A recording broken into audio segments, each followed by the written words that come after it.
இல்லைன்னா முடியுமோ? வால்மீகி யோசிச்சார், எப்படிப்பா இந்த புக்கை ரிலீஸ் பண்றதுன்னு யோசிக்கிறார். யோசிக்கச்சே அவருக்கு ஒரு இன்விடேஷன் கிடைக்கிறது. என்னன்னா, ராமன் நைமிஷாரண்ய கஷேத்திரத்தில் அஸ்வமேத மகா யஜ்ஞத்தை செய்கிறான். ராமன் அஸ்வமேத மகாயாகத்தை செய்ய ஆரம்பித்தான். உடனே வால்மீகி தன்னுடைய சிஷ்யர்களோடு சேர்ந்து இந்த யாகத்தில் பார்ட்டிசிபேட் பண்ணிக்கணும், இந்த யாகத்தில் பங்கு கொள்ள வேண்டும். மகரிஷிக்கு பர்சனல் இன்விடேஷன். மகரிஷிக்கு ரொம்ப சந்தோஷம். ஓகே, இது நல்ல இடம், இந்த இடத்துல போய், அது ஒரு ராமாயணத்தை ராமன் முன்னாடி அஸ்வமேத யாகத்தில் அரங்கேற்றுவதை காட்டிலும் வேறொரு உயர்ந்த இடம் கிடைக்குமா? அதனால வால்மீகி அதை தீர்மானம் பண்ணார். ஆனால் யாரிடத்தில் கொடுத்து இதனை அரங்கேற்றம் செய்வது? அது ஒரு பெரிய யோசனை வால்மீகிக்கு. அவர் யோசனை பண்ணிட்டு இருக்கச்சே 2 சின்ன பிள்ளைகள் வந்து அவரை சேவிக்கிறார். சின்ன குழந்தைகள், என்ன மிஞ்சி போனா 6 வயசு குழந்தைகள். அப்படி வந்து சேவிச்சா பார்த்தார். ஆனந்தம், மனசுக்குள்ள ஒரு ஆனந்தம் பொங்கிறது, மனசுக்குள்ள ஒரு சந்தோஷம் பொங்கிறது. எப்படி இருக்கா அந்த குழந்தைகள், எப்படி இருக்கா? பார்த்தா ராமலட்சுமணர்களை சின்ன வயசுல பார்த்தா மாதிரியே இருக்கான். அந்த ராமலட்சுமணர்களை சின்ன வயசுல பார்த்தா மாதிரியே இருக்கான். அப்படியே வாரி எடுத்துட்ட 2 பேரையும் ஆசீர்வாதம் பண்ணார், உச்சி முகந்தார், மடியில உட்கார வச்சுட்டார். நான் ஒண்ணு சொன்னா கேட்படா நீங்க? குருநாதா, நீங்க என்ன கட்டளையிட்டாலும் அதை சிறமேற்கொண்டு செய்யறதுக்கு நாங்க சித்தமா இருக்கோம். குருவினிடத்துல பேரம் பேசுறது இல்லையே. உன்னுடைய நியமனம் என்ன சொல்லு, அதுக்கு மேல நான் எதுவுமே கேள்வி கேட்க மாட்டேன். என்ன பண்ணணும் நான் உங்களுக்கு சிலதெல்லாம் சொல்லித்தரேன், நீங்க போய் அஸ்வமேத யாகத்துல அதெல்லாம் பாடுங்கோன்றார். சரின்றாய்வா, இவர் சொல்லித்தரார். எதை? சாட்சாத் ராமாயணத்தை ராமனுடைய பிள்ளைகளான லவகுஷர்களுக்கு வால்மீகி மகர்ஷி போதிக்கிறார். அவ 2 பேரும் வேற யாரும் இல்லை, ராமனுடைய பிள்ளைகள். கர்ப்பவதியான சீதை, அந்த கர்ப்பிணியான சீதை இங்கே காட்டில் வால்மீகியுடைய ஆசிரமத்தில் பிரசவித்த குழந்தைகள் 2. அப்படியே ராமனுடைய வாரிசுகள், மகா மேதாவிகள். மகா மேதாவிகள். குஷீலவோ குஷலவ நாம காயகௌ விசக்ஷணோ விவித நரேந்திர லக்ஷணோ. அழகா பாடக்கூடியவர்களா, அழகா பாடணும். இயலும் பொருளும் இசையத் தொடுத்து குழலின் மலியச் சொன்ன 1000 என்பதாக அந்த தேவகானத்தில் பாடக்கூடிய வல்லமை இருக்கணும். ததுபகத சமாச சந்தியோகம் சமமதுரோபனதார்த்த வாக்கியபத்தம் ரகுவர சரிதம் முனி பிரணீதம் தசசிரசவதம் நிஷாமயத்வம். பதங்கள்லாம் ரொம்ப அழகா அமைஞ்சிருக்கு. கஷ்டமான வார்த்தைகள் இல்ல, அறிய முடியாத அர்த்தங்கள் இல்ல. அது அனுபவிக்கும் பொழுது ஆனந்தத்தை கொடுக்கக்கூடியது. கேட்பவர்களுடைய உள்ளத்தை அப்படியே ஈர்க்குமா. கேட்பவர்கள்லாம் ரசிப்பாளாம், கேட்காதவர்கள் ஐயோ நாங்க ரசிக்காம இருந்துட்டோமே என்ன சொல்லுவாராம். அதுவும் இவாளா வால்மீகியுடைய சிஷ்யர்கள். வால்மீகி நான் ட்ரெயின் அப் பண்ணிருக்கேன். மறுபடியும் சொல்ல சொல்லி, மறுபடியும் சொல்ல சொல்லி, சொன்னதை திருப்பி சொல்ல சொல்லி, ஒரு தடவை அந்த சொல்றது சரியான பாங்கா, சரியான விதத்துல சொல்றோமா, அந்த ஆக்சென்ட் எல்லாம் சரியா இருக்கா அப்படின்னு மறுபடியும் மறுபடியும் பரீட்சை பண்ணுவாராம். அப்படி பண்ணி பண்ணி அவளை உட்காந்து வச்சிருக்கா. ஏன்னா வேதமாச்சு, இது வேதமாச்சு. சாமானிய கிரந்தமா இருந்தாலே அவ்வளவு ரெஸ்ட்ரிக்ஷன் இருக்குச்சு. சாட்சாத் வேதம் அப்படின்னுச்சு, அதுக்கு எவ்வளவு விஷயங்கள் வால்மீகி சொல்லி வைக்கிறார். பிள்ளைகள் 2 பேரும் ராமலட்சுமணன், ராமனுடைய பிள்ளைகள் லவன் குஷன் என்பதாக அவர்களுக்கு பெயர். அவர்கள் 2 சேர்ந்து மகரிஷியை சேவிச்சுட்டு நேர இங்கிருந்து அஸ்வமேத மகாமண்டபத்துக்கு போறா. போகச்சே வெறும போலவா, பாடிண்டே போறா. போற வழியெல்லாம் ராமாயணத்தை பாடிண்டே போறா, ராமாயணத்தை அனுபவிச்சே போறா. இவர்கள் பாடிக்கொண்டு செல்ல செல்ல செல்ல ஒரு பெரிய கூட்டம் அது கூட வந்துட்டே இருக்கு. அது என்னமோ சொல்றா பாருங்க, இவா சேர்த்த கூட்டம் இல்ல, தானா சேர்ந்த கூட்டம். இதெல்லாம் ராமாயணத்துல தான் ஒரிஜினல். அதுக்கப்புறம் தான் இவெல்லாம் பேச ஆரம்பிக்கிறா. நிறைய பேர் வரா. ஒருத்தர் அந்த குழந்தைக்கு தண்டத்தை கொடுக்கிறார், இன்னொருத்தர் அந்த குழந்தைக்கு மௌஞ்சின்றதான ஒரு கிருஷ்ண, அந்த இடுப்புல கட்டிக்கக்கூடியதான ஒரு வஸ்து அதை கொடுக்கிறார். ஒவ்வொருத்தரும் ஒவ்வொன்னு கொடுக்கிறா. பசங்களா ரொம்ப தூரம் போறேடாப்பா, வழியெல்லாம் பசிக்குமே, இந்தா 2 பழம் வச்சுக்கோ. பிள்ளைகள் ரொம்ப தீர்த்தமாக இருக்குமே, ஒரு இடத்துல தீர்த்தம் கிடைக்குமான்னு தெரியலையே, அங்கங்க தீர்த்தங்கள் இருக்கா தெரியல, இந்தாங்க இந்த குடுவையில தீர்த்தம் இருக்கு, எடுத்துன்னு போங்க. ஒரு கமண்டல கொடுக்கிறா. மகரிஷிகள் வேற என்ன கொடுப்பாவா? டப்பர் வேற கொடுப்பாளா? இல்ல கிண்ண பாது கொடுப்பாளா? அவளால என்ன முடியுமா கொடுக்க முடியும்? இப்படி ஒவ்வொருத்தர் அந்த லவகுஷர்களை ஆசீர்வாதம் பண்ணிட்டு இருக்கா. ஒரு தாத்தா அங்கிருந்து கும்பலை விளக்கிற, வழிவிடு வழிவிடு, நான் அந்த பசங்களை பார்க்கலாம், அந்த பசங்களை பார்க்கணும். பார்த்து மொச்ச மொச்சுன்னு பார்க்கலாம். என்ன சின்ன வயசுல ராமலட்சுமணர்களை பார்த்திருக்கேன், அவள் அப்படியே பார்க்கிற மாதிரி இருக்கு. அவர் சொல்ற, ஹே பசங்களா, எல்லாரும் உங்களுக்கு என்னென்னமோ கொடுத்தாடா, உங்களுக்குன்னு கொடுக்கறதுக்கு என்கிட்ட ஒண்ணுமில்லை, என்ன பண்ணலாம்? நீங்க 2 பேர் என்ன அப்படியே விழுந்து செய்வீங்கோ, நான் உங்களுக்கு பூரணமா ஆசீர்வாதம் பண்றேன். இதுவரையிலும் நாம் பண்ணிருக்கக்கூடிய காயத்ரி ஜபத்தினுடைய பலன் மட்டும் உங்களுக்கு சித்திக்கட்டும் அந்த பெரியவர் ஆசீர்வாதம் பண்றார். இப்படி உற்சாகமான ஒரு கோஷ்டி, உற்சாகமான ஒரு கூட்டம் அவ கூட சேர்ந்துட்டு லவகுஷர்கள் கானம் பண்ணிட்டு போறா. அங்க தெருக்கள்ல பாடின்னு போறா. அயோத்தியினுடைய மக்கள் நடுவில் எல்லாரும் அதை ரசிக்கிறா. கொஞ்சம் கொஞ்சம் கொஞ்சமா இந்த சப்தம் ராமனுடைய காதுல போய் விழுந்தது. ராமன் காதுல விழுந்தது. என்ன விஷயம்னா, யாரோ 2 பசங்க வந்திருக்கா, ராமலட்சுமணர்களை பார்க்கிற மாதிரியே இருக்கா. சின்ன வயசுல ராமலட்சுமணர்கள் எப்படி இருப்பாரோ அதே மாதிரி இந்த பிள்ளைகள் இருக்காளாம். ராமாயணத்தை பாடுறாளாமே அவர். அவ ராமாயணத்தை கானம் பண்றாளாம். சுவாமி உங்க முன்னாடி ஒரு தடவை அவளை பாடச் சொல்லலாமா? அழைச்சல் வாங்கன்றா ராமன். பிள்ளைகள் 2 பேர் வந்திருக்கா. பெரிய சிம்மாசனம். அந்த சிம்மாசனத்துல யாரு? சக்கரவர்த்தி திருமகன் ராமன் சிம்மாசனத்துல உட்கார்ந்து இருக்கார். அதற்குள்ள வால்மீகி வந்துட்டார். இங்க வால்மீகி வந்துட்டார். லவகுஷர்கள் 2 பேரும் ராமனுக்கு முன்னாடி இருந்து கொண்டு தேவகானத்துல ராமாயணத்தை பாடுறார். நீ மறந்த சபையோர்கள் அப்படி ஆனந்த பரிதர்களா கேட்டு இருக்கா. வாய்க்குள்ள ஈ போகாத கூட தெரியாதுன்றா பாருங்க. அந்த மாதிரி ஈர்த்த வாய் தெரியாமல் அப்படி கண்ணை விழிச்சுட்டு அப்படி ஆனந்தப்பட்டு, என்ன ஆனந்தம் என்ன ஆனந்தம், இவ்வளவு பெருமை உண்டா ராமாயணத்திற்கு, இத்தனை பிரபாவம் உண்டான அந்த ராமனுடைய சரித்திரத்தை ஆனந்தமா அனுபவிச்சுருக்கா.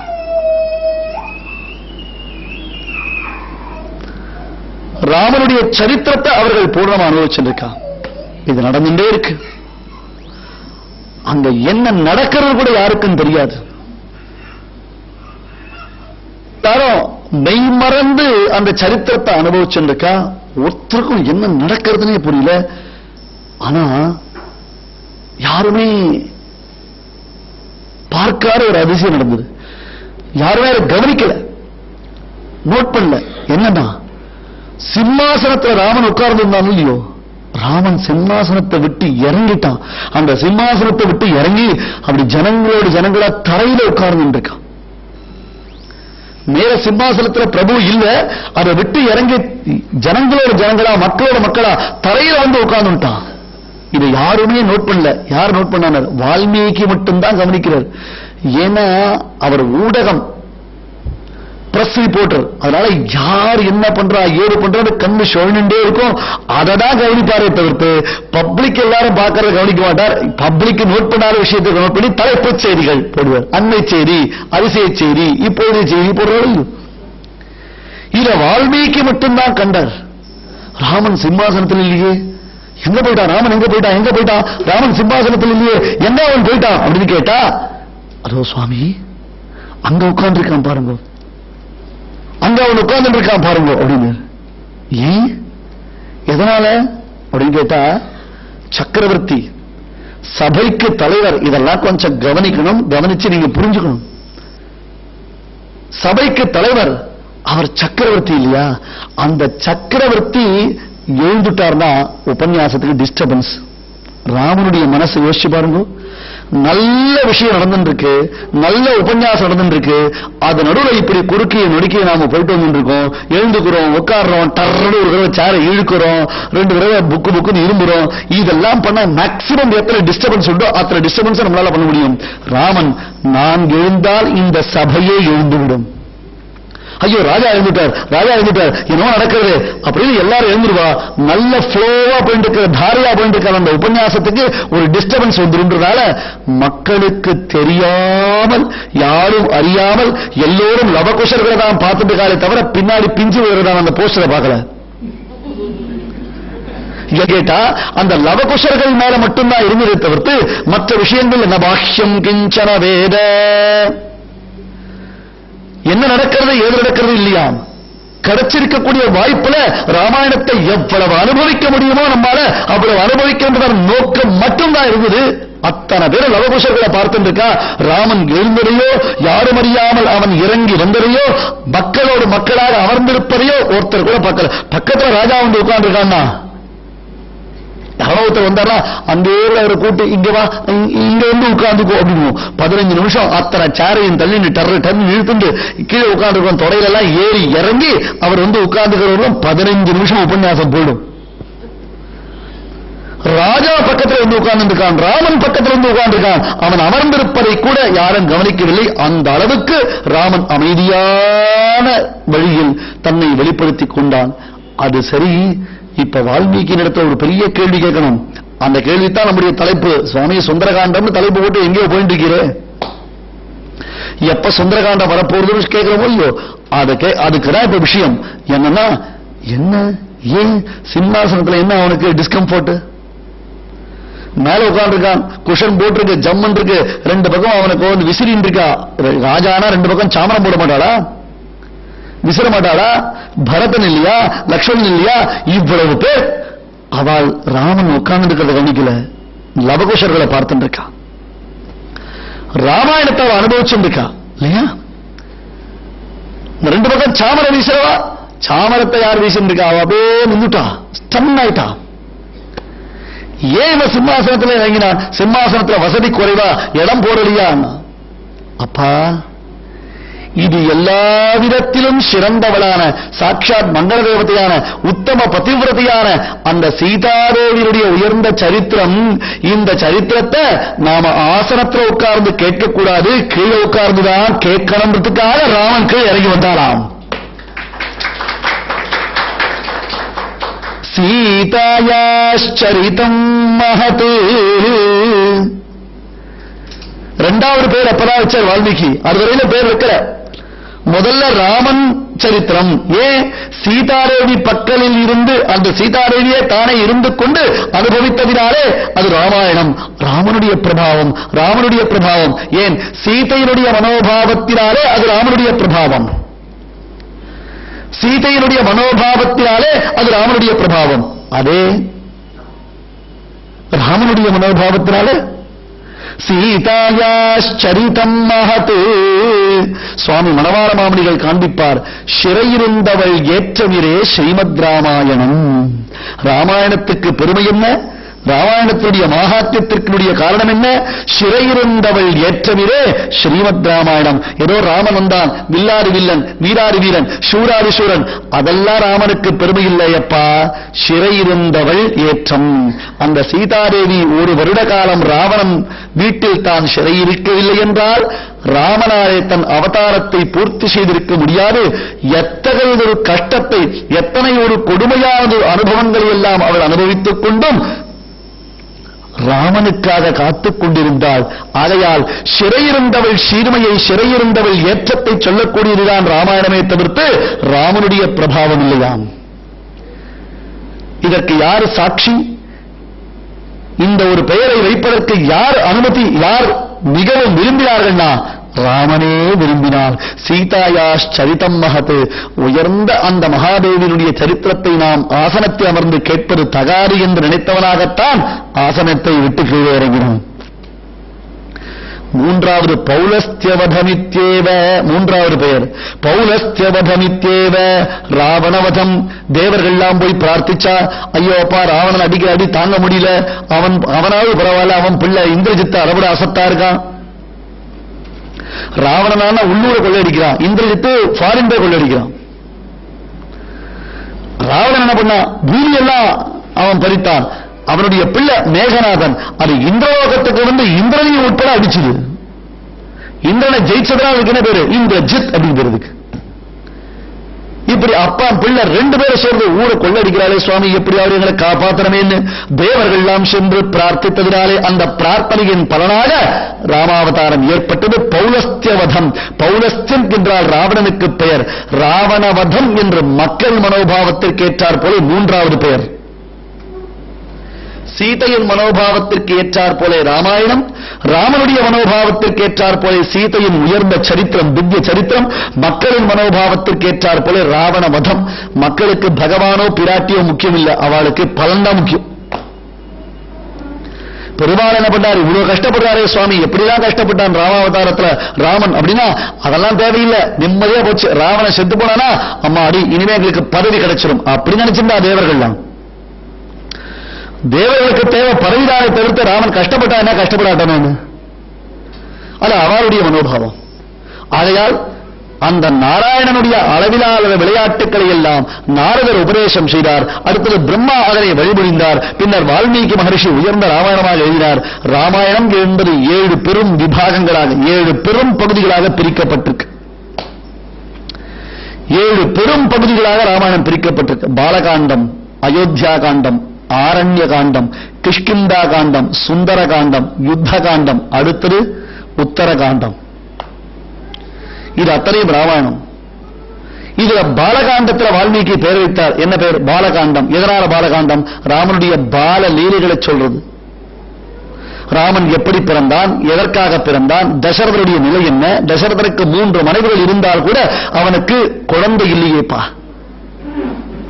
அந்த குழந்தை இல்லாத வருத்தம் நீங்குவதற்காக வசிஷ்டர் முதலான புரோகிதர்களை கொண்டு ஒரு பெரிய யாகத்தை செய்தான். புத்திரனை விரும்பி செய்த யாகத்திற்கு புத்திரகாமேஷ்டி என்பதாக பெயர். அந்த புத்திரகாமேஷ்டி யாகத்தில் 4 பிள்ளைகள் தசரதனுக்கு பிறந்தார்கள். அதில் மூத்தவன் ராமன்.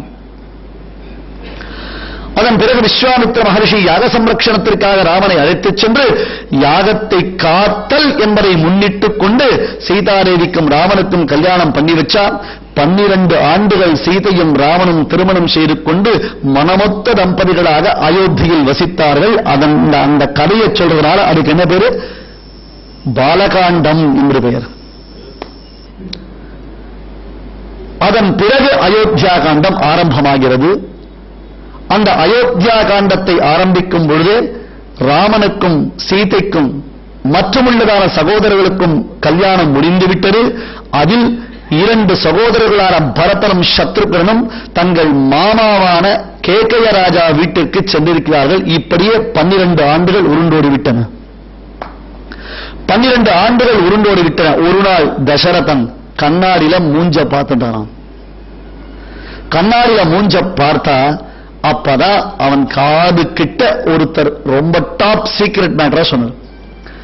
மன்னனே அவனியை மகனுக்கு ஈண்டு நீ பன்னரும் தவம் புரி பருவம் மீதன கண்ணமூலத்தில் கலர வந்தன மின்னென கருமை போய் வெளுத்தது ஓர் மயிறு. முதல்ல ரொம்ப லேட்டா எது முளைக்கிறதோ அதுதான் முதல்ல வெளுத்து போகும். தெரியும், தலைமுடி நரைக்கிறதுக்கு முன்னாடி தாடி வீச நரைச்சிடும். இந்த கிரிஜாவா வனஜாவா இந்த பேரு கிரிதா. அந்த கிரிதா இந்த இடத்துல நரைக்க ஆரம்பிச்சிடும். கண்ணாடியில காலங்காத்தால பாக்குறோம், ஐயோ நரைச்சு போச்சு, என்ன பண்ணலாம்? கோத்ரேஜ் எடுத்து பெயிண்ட் அடிக்கலாம், சுண்ணாம்பு அடிக்கலாம். அப்படிதான் நம்மளுடைய மனசு நினைச்சுக்கும் இல்லையா?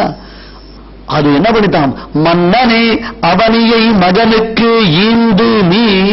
தசரதாவனுக்கு ரொம்ப வயசாயிருக்கிறாப்பா, 60,000 வருஷங்கள் 60,000 இயர்ஸ் தசரதன் ராஜ்ய பரிபாலனம் பண்ணிருக்கான். எப்படி பதவி சார் சக்கரநாற்காலில் உருண்டு வந்தாவது பதவியில் உட்கார்ந்து ஆசைப்படுறாரு தசரதன் தான். அது ஆரம்பம். மன்னனே அவனியை மகனுக்கு ஈழ்ந்து நீ. அத போர்ந்தாப்பா பிரிச்சு கொடுத்து ராஜ்யத்தை. பன்னரும் தவம் புரி பருவம் ஈதன. போறோம் தசரதா, வயதாகிவிட்டது, இனி அரசியல் துறவரம் போய.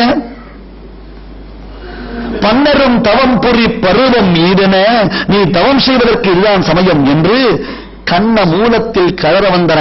அவன் காது கிட்ட நரைத்த முடி காதில் வந்து ரகசியம் பேசியதாம். மின்னன கருமை போய் வெளுத்தது ஓர் மயிர். அவன் காதில் ரகசியம் இழுத்தான். காரணம் என்ன? உறக்க சொன்னா ஒருவேளை கை காதல் விழுந்து அப்பயே அதை கெடுத்துட போறாரு பயம். தம் கர்ணமூலமாகத்திய ராமேஸ்வரி நிச்சதாமிதி கைகேயி சங்கையேவாக பலித்த சத்மராஜரா. இதே கருத்தை காளிதாசன் காண்பிக்கிறான். காளிதாசன் காண்பித்த கருத்தை கம்பநாட்டாழ்வான் காண்பித்தான். அதே கருத்தை துளசிதாசர் காண்பிக்கிற ஸ்ரவண சமீபசித்த கேசானாம்.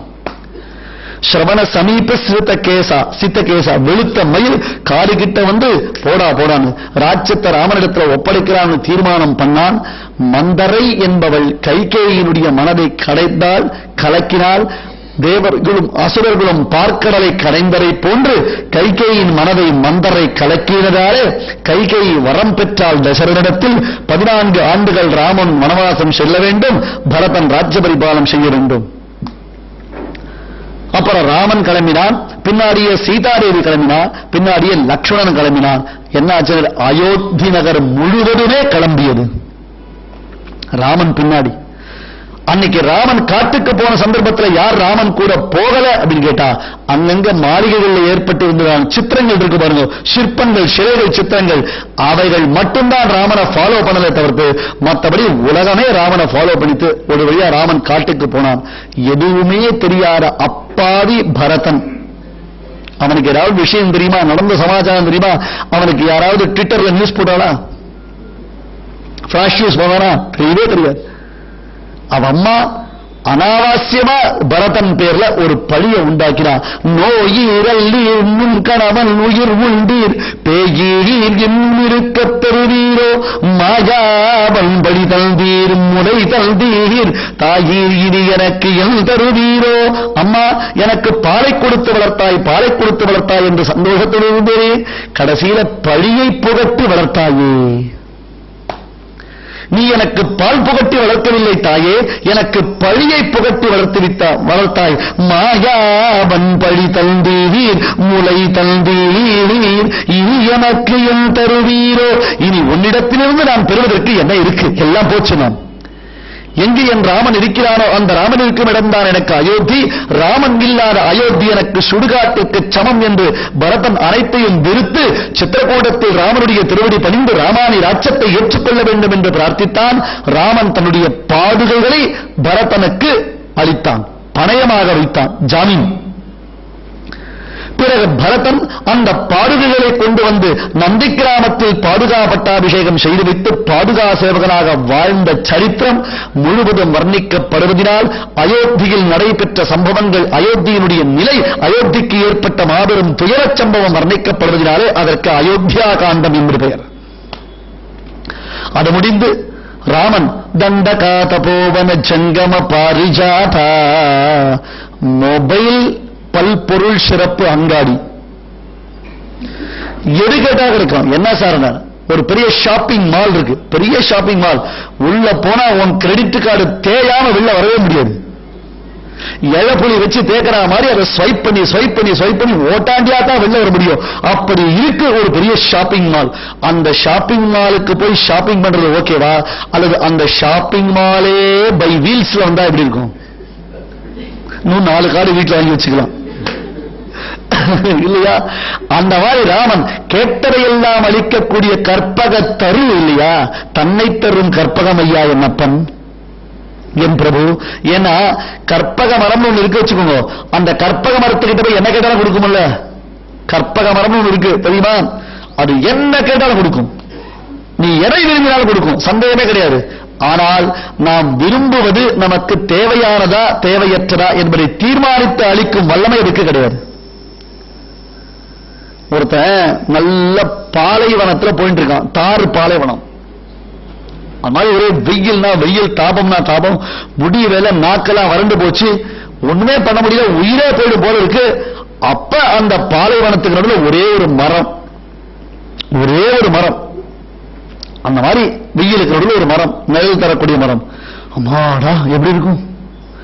ஒண்ணுமில்ல, 2 வீலர்ல போவச்சு அந்த சிக்னல் போஸ்டினுடைய நிழல் கிடைச்சா அதுலயே தலை நீட்டிட்டு நம்ம 2 செகண்ட் மேல வெயில் அடிக்காம இருந்தா 36 செகண்ட்ல போறது, சிக்னல் மேல போறது, அதுல போய் தலை நீட்டிப்போம் நம்ம.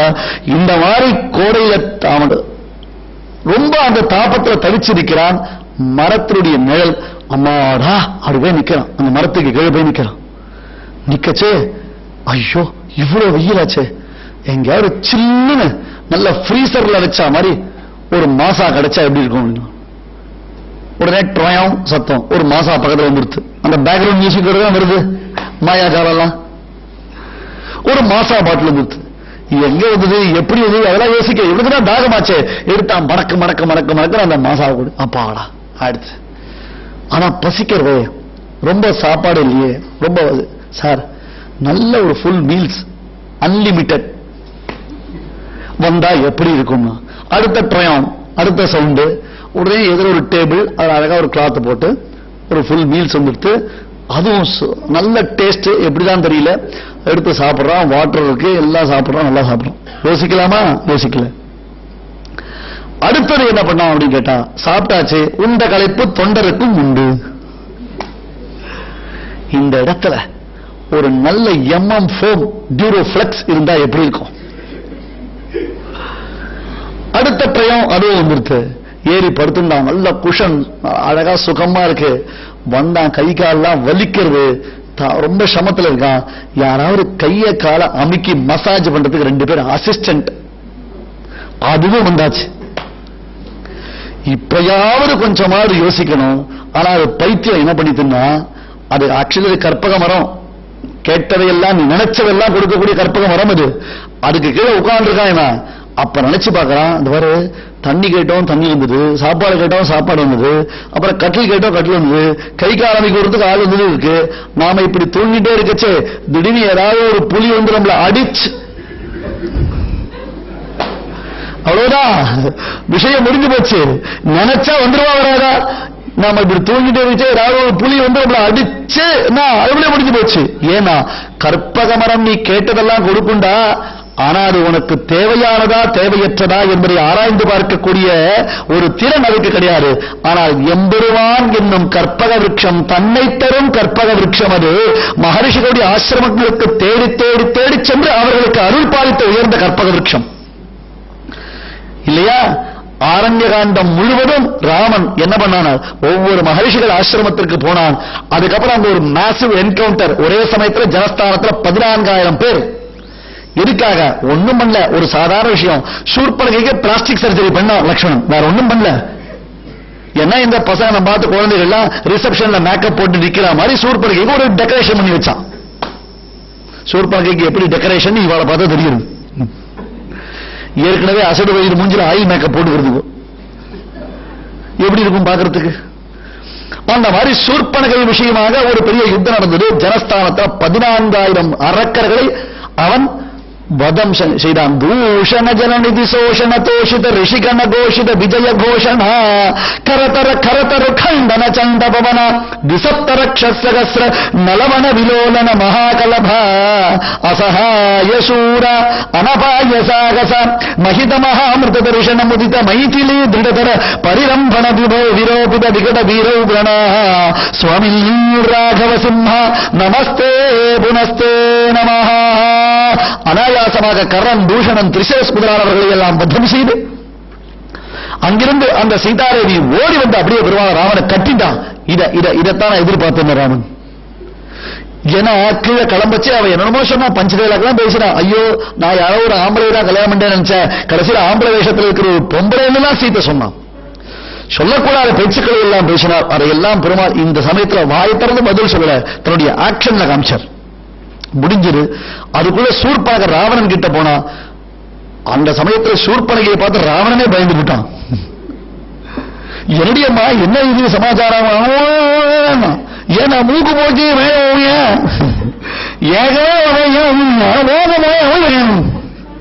ஏண்டி என்னடி சொல்ற, என்ன சமாச்சாரம் சொல்லடி அப்படின்னா அவ சொன்னான். என்ன அழகு ராவணா, நீ எல்லாம் ஒரு, உனக்கு இத்தனை கண் இருக்கு, இத்தனை கை இருக்கு, இத்தனை கால் இருக்குடாப்பா. அந்த ராவன் மாதிரி ஒரு அழகை பார்க்க முடியாது, லக்ஷ்மணன் மாதிரி ஒரு அழகை பார்க்க முடியாதுன்னா ராவணா டிஸ்இன்ட்ரெஸ்டட். ராமன் லக்ஷ்மணன் அழக சொல்லச்சே ராவணனுக்கு அவ்வளவு பெரிய விஷயம் இல்லை. அதே சமயத்தில் சீதையை குறித்து சொன்னோடனே ராவணன் ஆன்னு பார்த்தான். ஜனஸ்தானத்தில் 14,000 பேர் செத்து போயிடாலே, யோசிச்சு கூட பார்க்கல. தங்கைக்கு இப்படி மூக்கும் காலம் போச்சு, அதையும் மறந்துட்டான். எதை மறக்கல? சீதையை மட்டும் மறக்கல. மாரீச்சமாயா மிருகத்தின் மூலமாக சீதாதேவியை கவர்ந்து சென்றான் ராவணேஸ்வரன். பின்னர் ராமன் சீதையை தேடிக்கொண்டு பல இடங்களில் வர கபந்தன் மூலமாக அங்கே கிஷ்கிந்தைக்கு சென்று சுக்ரீவ சக்கியத்தை பெற்றான். இப்படி ஆரண்யத்தில் நடந்த சரித்திரங்களை எல்லாம் சொன்னதனாலே அதற்கு ஆரண்ய காண்டம் என்று பெயர். பின்னர் கிஷ்கிந்தை என்னும் உத்தம க்ஷேத்திர விசேஷம், வாலி சுக்ரீவர்களுடையதான தலைநகரம்.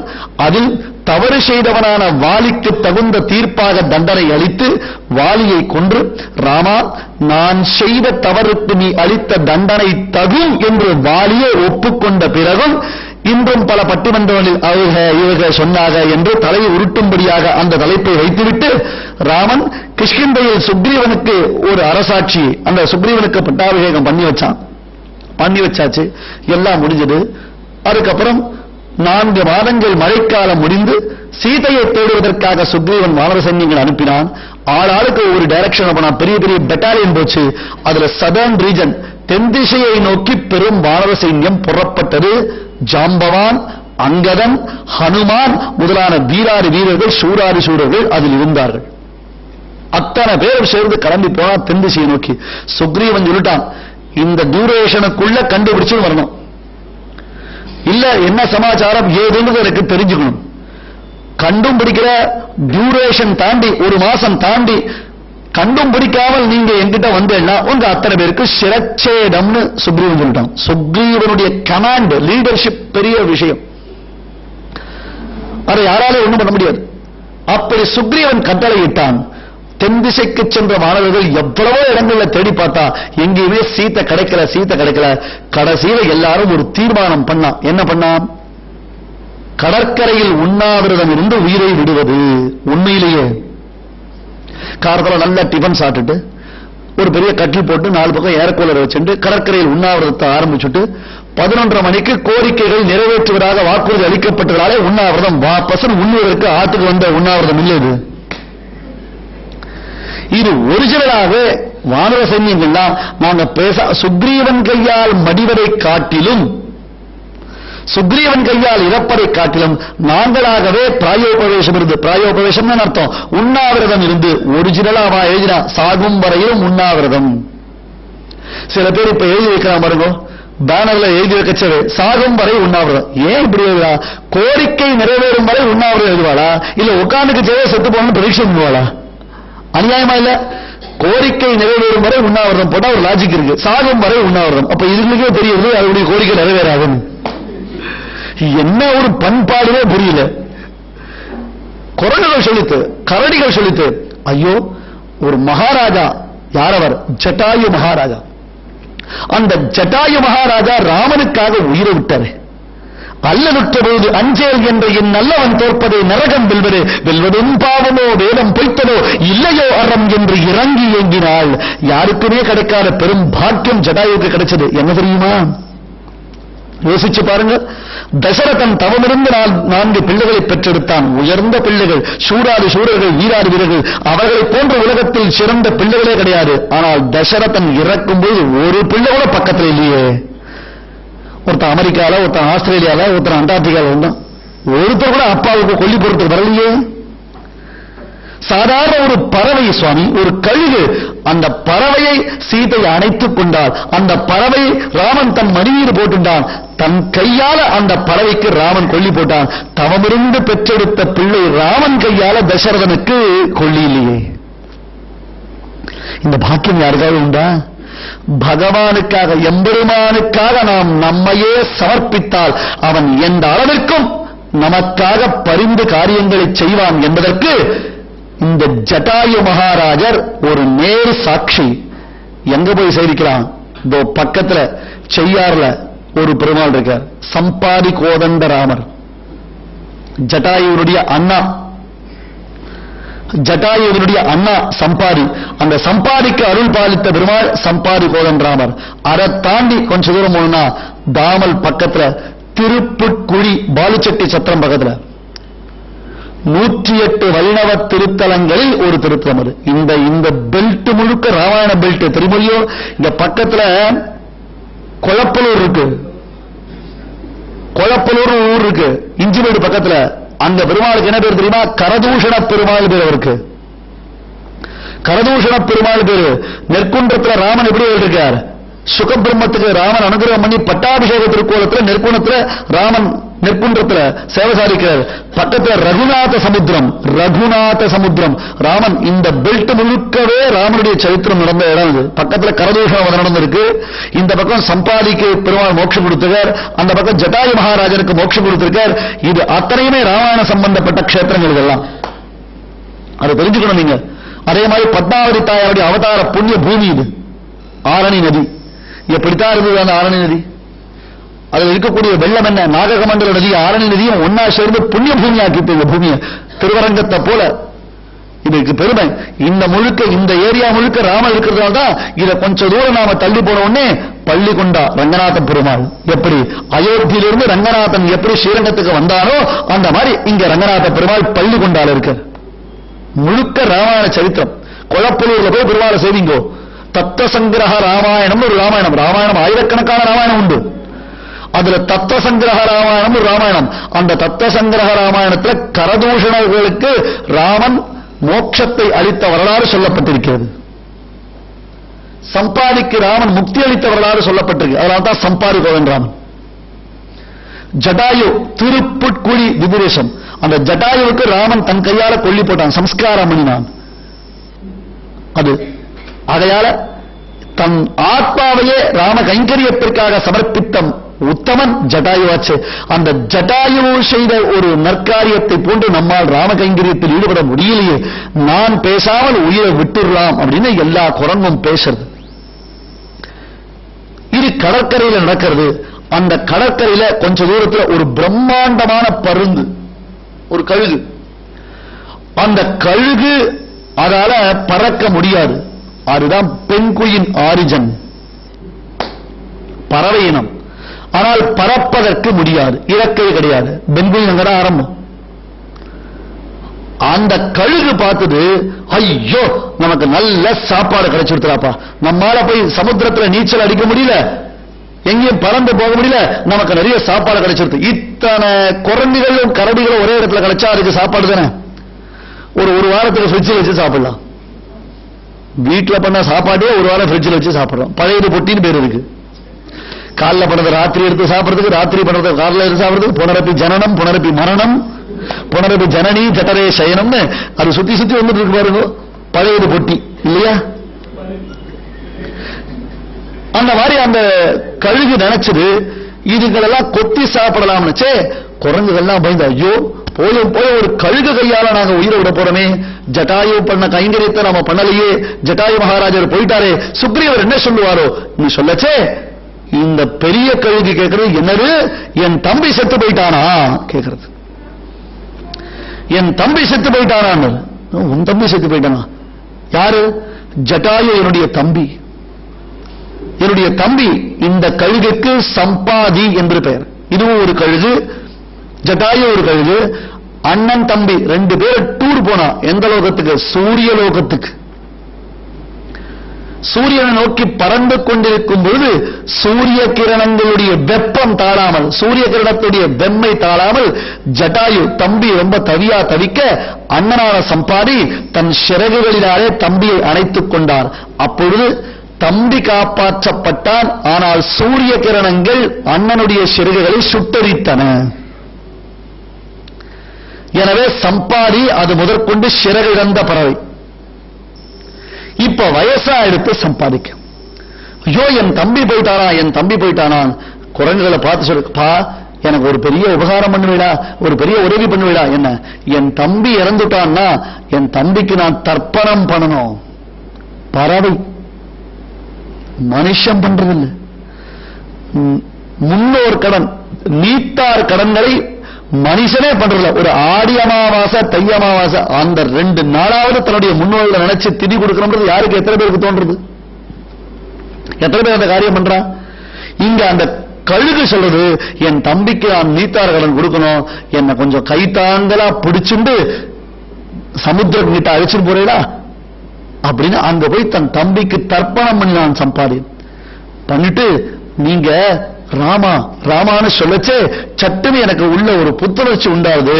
எல்லீரும் அவ்வி ராமநாமமே சொல்லுவீர்.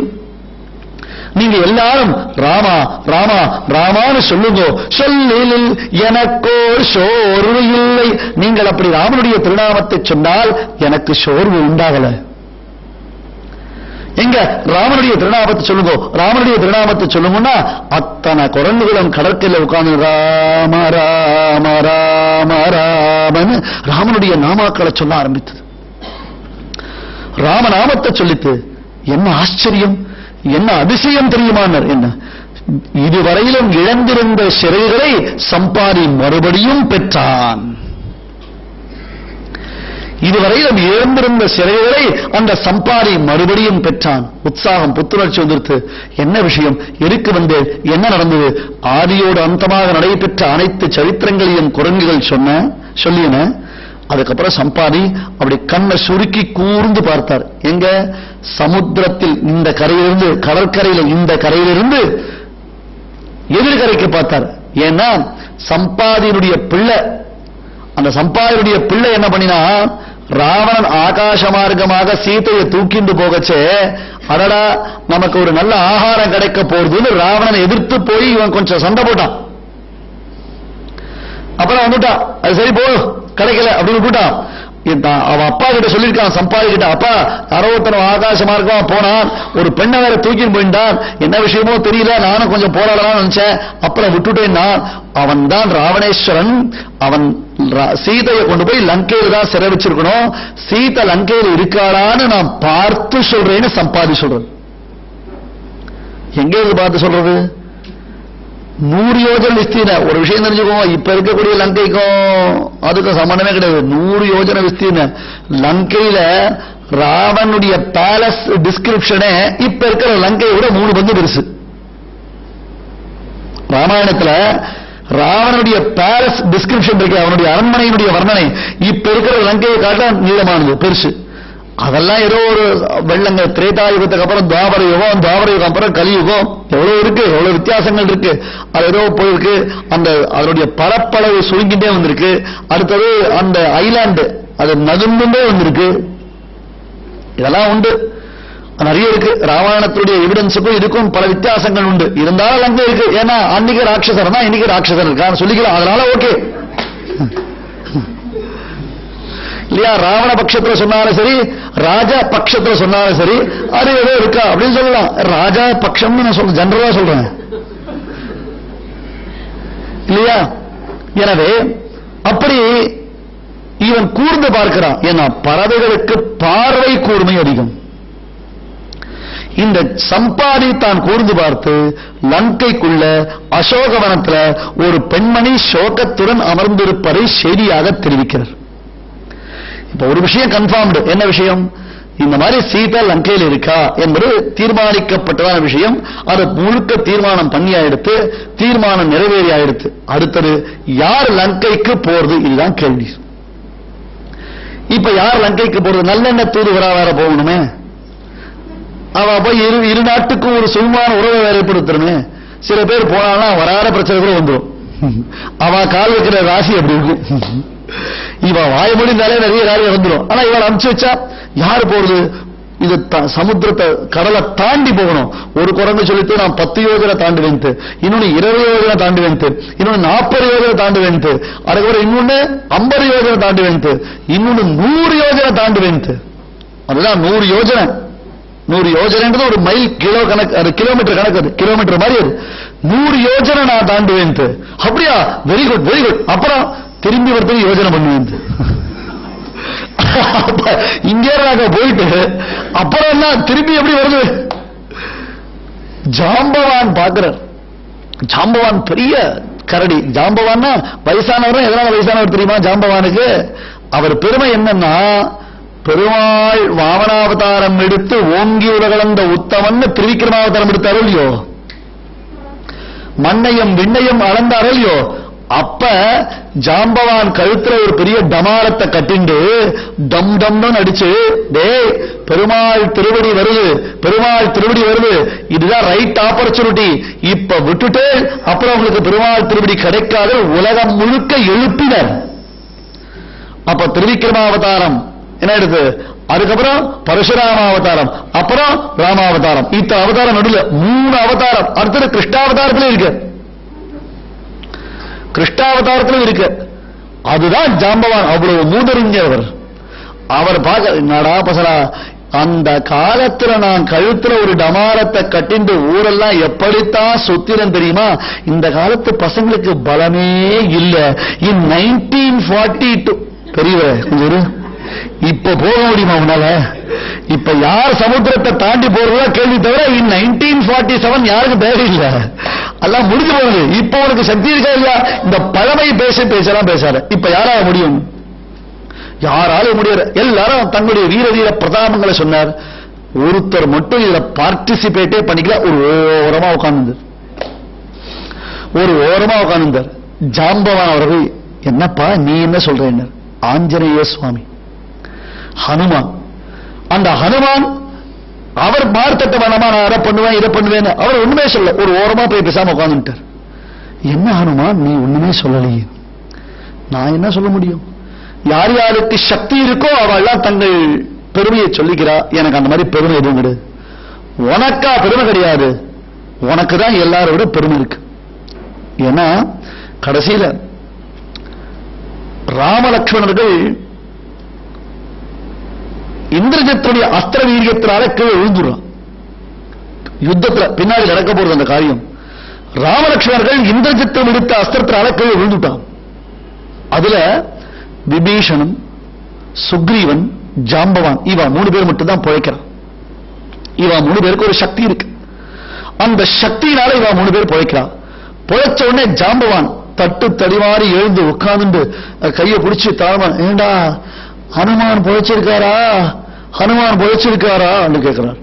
சுக்ரீவனுக்கு பயங்கர கோபம் வருது. ராமன் போய்ச்சா லக்ஷ்மணன் போய்ச்சானா கேட்பியா, இல்ல ஹனுமான் போய்ச்சானா கேட்பியா? ஏ கிழமை உனக்கு புத்தி மயங்கி போச்சா அப்படின்னு சுக்ரீவன் கேட்டான். ஜாம்பவான் சொன்னார், அட பைத்தியமே, நாம எல்லாரும் போய்ச்சிருந்து ஹனுமான் ஒத்தம் மட்டும் உயிரோட இல்லைனாலும் நமக்கு பிரயோஜனம் இல்லடா. நாம அத்தனை பேரும் போயிட்டா ஹனுமான் ஒருத்த மட்டும் உயிரோட இருந்தா போறா. அத்தனை பேரையும் பிழைக்க வைக்கக்கூடியதான வல்லமை ஹனுமானுக்கு மட்டும்தான்டா உண்டு. வேற யாருக்கு அந்த பவர் கிடையவே கிடையாது. உனக்கு என்னடா தெரியும் எங்க இருக்கா ஹனுமான்? அடியேன் சுவாமி நான் இங்க இருக்கேன். ஜாம்பவான் கிட்ட ஹனுமான் வந்து சேவிக்கிறார். உடனே ஜாம்பவான் ஒரு பிரிஸ்கிரிப்ஷன் எழுதி கொடுக்கிறார். இந்த மெடிசன் வாங்கிட்டு வந்து. ஹனுமான் சொல்ற பிரிஸ்கிரிப்ஷனாலே புரியலையே சுவாமி, பிரிஸ்கிரிப்ஷன் எழுதினாலே புரியலையே. இந்த மெடிசன் எங்க இருக்கு? ஒரு மலையில இருக்கு. சல்யகரணி, விஷல்யகரணி, சந்தாகரணி, அதுக்கெல்லாம் ஒரு பேர் வச்சா. அந்த மெடிசன் எடுத்துருவாங்க. இவர் போனார். போனா ஒண்ணு எங்க போய் தேடுறது அந்த மூலிகைகளை? ஒரு பெரிய மலை பர்வதம். அந்த பர்வதத்தில் இருக்கக்கூடிய மூலிகைகளை பார்த்து எடுத்துறதுக்கு டைம் இல்ல. உடனே மலையோட பேர்த்தார். அப்படியே ஆகாசத்தில் கிளம்பினார். என்ன ஆச்சுனார்? ஒரு முடிஞ்சு போச்சு சார். என்ன packers and movers ABT parcel service. அனுமானவளுக்கு லோகமாயிட்டார். இந்த ஒரு பலம் அதுளித்த பலதானம், மற்றவர்கள் நினைத்து பார்க்க முடியாத காரியத்தை சாதிக்கக்கூடிய வல்லமை யாருக்கு இருக்கு? அசாத்திய சாதக சுவாமி ஜாம்பவான். ஹனுமான் உன் பலம் தெரியாதா?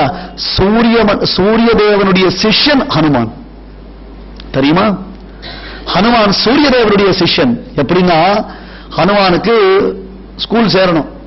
ஹனுமானுக்கு இந்த மாதிரி ஸ்கூல் தான் தெரியவே தெரியும். எல்லாம் வேண்டாம், எல்லாம் ஒன்றும் எஜுகேஷனே சரியா இல்லை, எல்லாம் ஆல் பாஸ் சிஸ்டமா எடுத்து வேண்டாம், படிப்பே வராது. பெஸ்டா ஒரு இடத்துல போய் சேரணும். எங்க போய் சேரலாம்?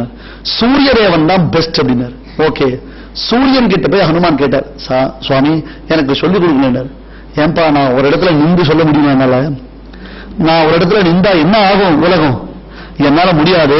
நானே ஓடிண்டே இருக்கேன். கார்த்தால உதயகிரியில ஆரம்பிச்சா சாயங்காலம் அஸ்தமணிக்கு பர்யந்தம் ரொட்டேஷன்லயே இருக்கேன்.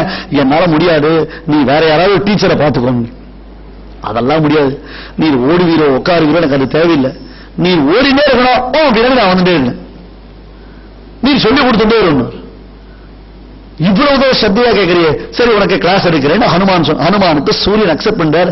கார்த்தால கிழக்கு திக்குல முதல்ல ஒரு சூரியன், அப்புறம் ஒரு சூரியன் உதிக்கும். யாரு? முதல் சூரியன் பரம தேஜஸ்வியான ஹனுமான்.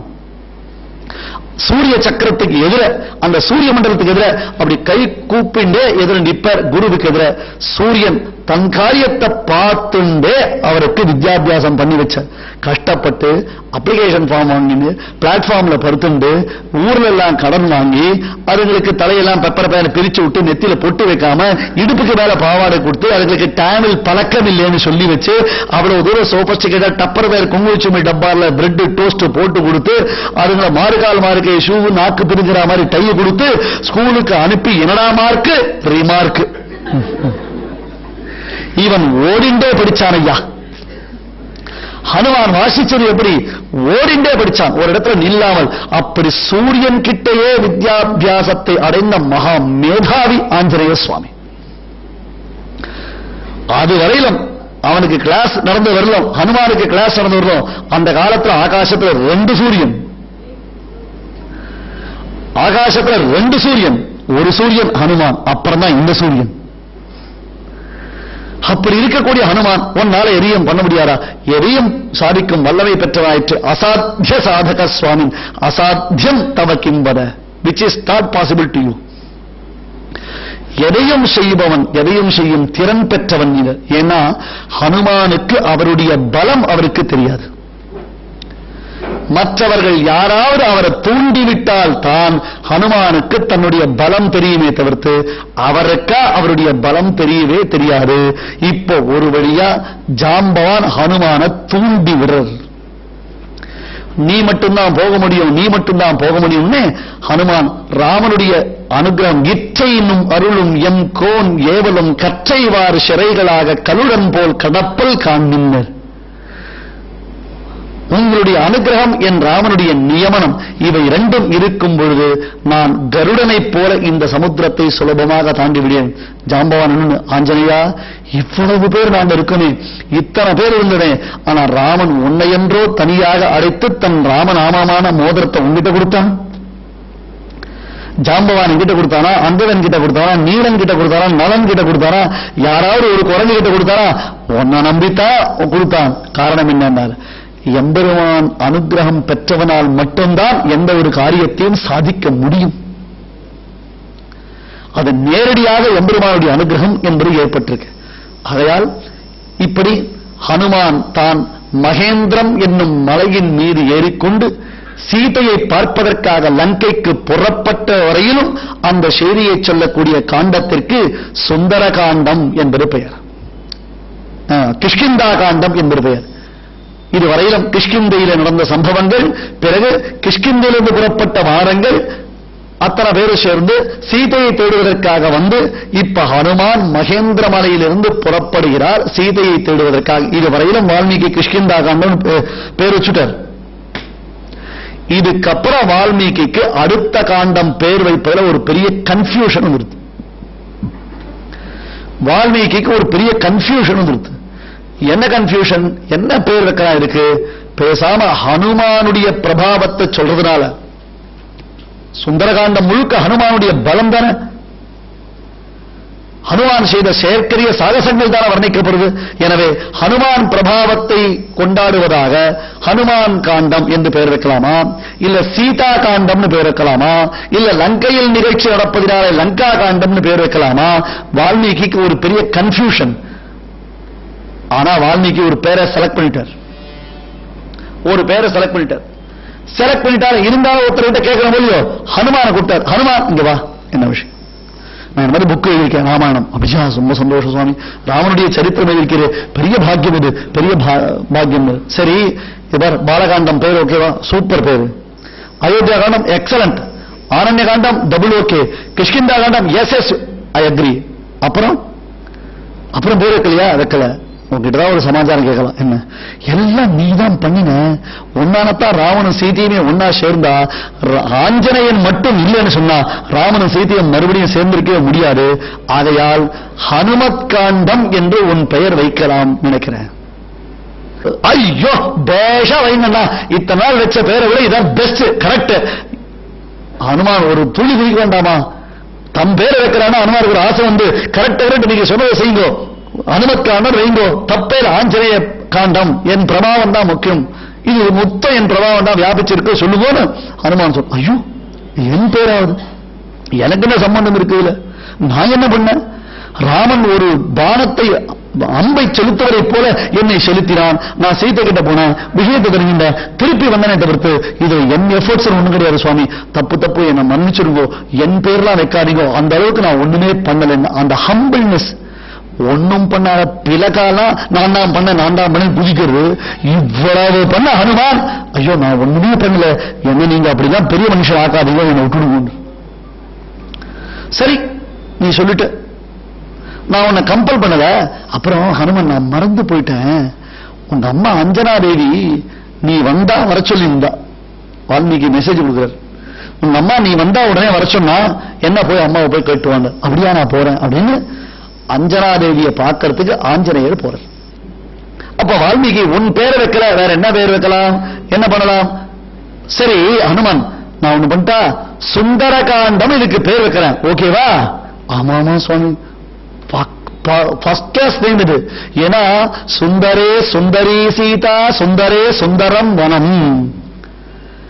இந்த சுந்தரத்தில் சீதாதேவியானவள் அழகி, ராவணனுடையதான அழகான அந்த அசோகவனம் அழகு வாய்ந்தது, ராவணனுடையதான உயர்ந்ததான மாளிகைகள் அழகு வாய்ந்தன, லங்கா பட்டணமே அழகு வாய்ந்தது. இப்படி இந்த காண்டத்தில் எல்லாம் அழகுற இருப்பதினால், அழகுற விளங்குவதினாலே இதற்கு சுந்தர காண்டம்னு பேர் வைக்கலாம். இது கரெக்ட், நீங்க சொன்ன பேர் ரைட் தான், யுவர் சாய்ஸ் இஸ் ரைட் அப்படின்னு. சரி சரி உங்க அம்மா கூப்பிடுறா போயிட்டு வாங்க, உங்க அம்மா கூப்பிடுறா போயிட்டு வாங்க. ஹனுமான் அவன் அம்மா அஞ்சனா தேவியை சேவிக்க வந்தார், வந்து அம்மாவை சேவிச்சார். உடனே அஞ்சனா தேவி சொன்னா, ஹே சுந்தர ஆகச்ச, ஹே சுந்தரா வந்தாயான கூப்பிட்டா. திரும்பி பார்த்தார், யாரு சுந்தரன், யாரு வீணர்? உனக்கு தாண்டா சுந்தரன் பேரு, உன்னைத்தான் நான் சுந்தரன் கூப்பிடுவேன், உன்னைத்தான் நான் கூப்பிட்டேன். அனுமானுக்கு அதிர்ச்சி, அதுன்னு நம்ம பேர் எப்படி சுந்தரன், அந்த பேர் எப்படி வால்மீகிக்கு தெரியும்? அனுமார் யோசிச்சார். நாளை தொடரும். வாழியணிதோப்புல் வருணிகமான் தாசரியம், வாழியவன் பாராரவிந்த மலர், வாழியவன் கோதிலா தாழ்மறை கொண்டாடிக் கொண்டிருக்கும் தீரிலா நல்லோர் திரள்.